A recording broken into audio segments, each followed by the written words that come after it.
আসসালামু আলাইকুম রহমতুল্লাহ।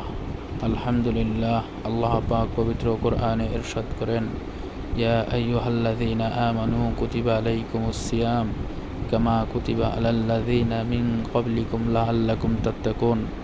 অর্থাৎ, হে ঈমানদারগণ, তোমাদের উপরে রমজানের রোজাকে ফরজ করা হলো, যেমন ফরজ করা হয়েছিল তোমাদের পূর্ববর্তী উম্মতগণের উপর, যেন তোমরা তাকওয়া অর্জন করতে পারো। আলহামদুলিল্লাহ।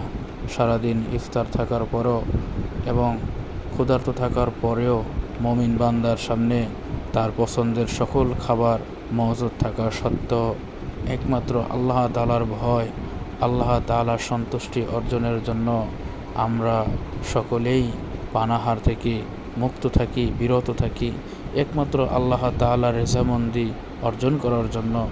এজন্য আসুন আমরা রোজার হক আদায় করে রোজা রাখি।